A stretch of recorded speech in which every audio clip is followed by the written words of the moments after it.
But Well, so tell me about the Los Angeles Clippers, because Freddie Double V. are you not even talking about the fight?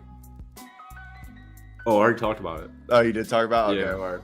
Yeah, we Go can talk with about anything. I just want to argue. No. I don't want to repeat anything that you've already talked about. What were you? Shoot.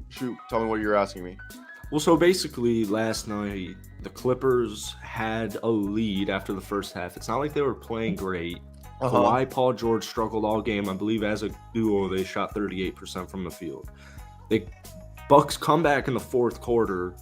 So to me, this Clippers team continues to choke, unfortunately. So they need to make a bigger move like Conley, like Van Vliet at the point guard position, because they're having trouble closing these games sometimes. They're having trouble scoring the basketball in general.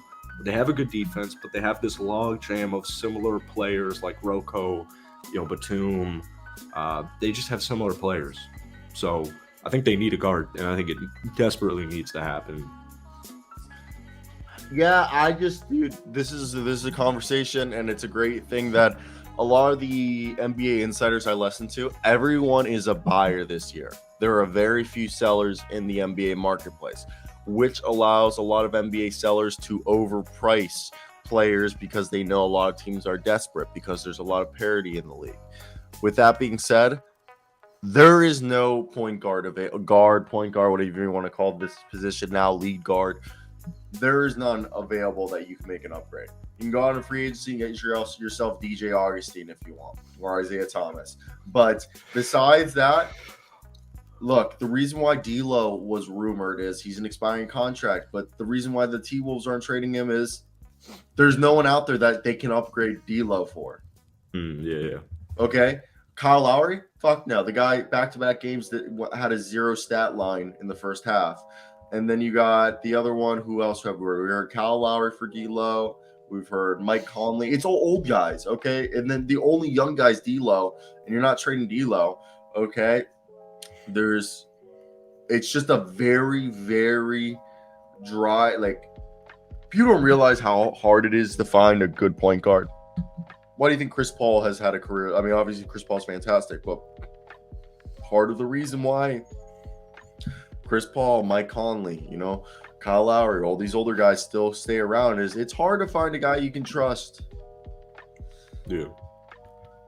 I mean, yeah, it's like what you're saying, and so especially this year at the point guard, the issue is so I would love this team to make a move like Nazareth, right? But get a backup big, cheap backup big. Maybe you can pry something else out from them. Freddie and Mike Conley even are more. These are kind of big moves.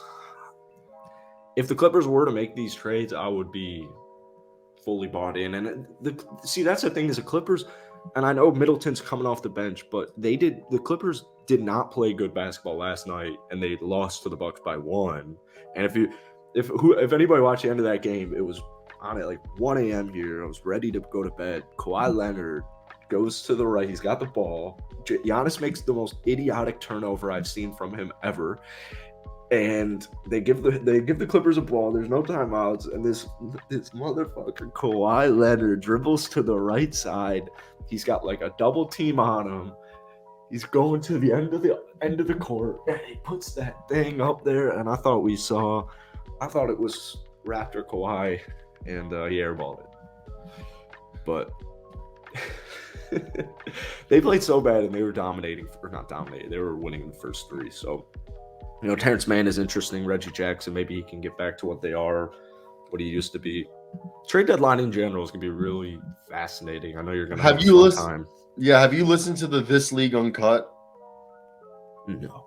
Dude, you got to listen to it. It's Chris B. Haynes and Mark Stein, and it's good. On the last episode I listened, Chris B. Haynes had a pizza delivered mid-episode. It had an agent call in mid-episode. Oh, that sounds so good. Yeah, and then the other agent would be sick. Yeah, he had an agent. He's like, we got to pause the pod. And he's like, an agent's calling me, and but the best was at the beginning of the episode they did a little banter, and they were talking about the new style of suits where they're the chinos where they're above your ankle, and they're Chris B. Haynes is late 30s or early 40s, I think, and Mark Stein's like in his 50s. So Mark Stein was talking about, he's like, whenever I leave the house in the short pants, Mrs. Stein doesn't hesitate to tell me that I'm way too old to be wearing pants that short.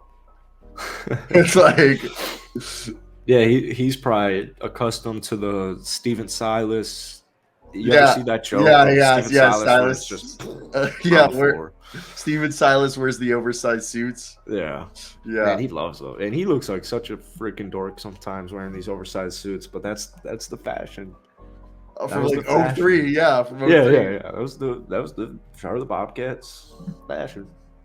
So also, it's okay. So trade deadline. I don't know if this is where we want to go. We can do Bones Highland. He was somebody who was trending yesterday, and I can feel it on the Clips. What? Bones they do well. Clips. Yeah. Do you know? So this actually comes from Crispy Haynes on hashtag This League on Cup, and it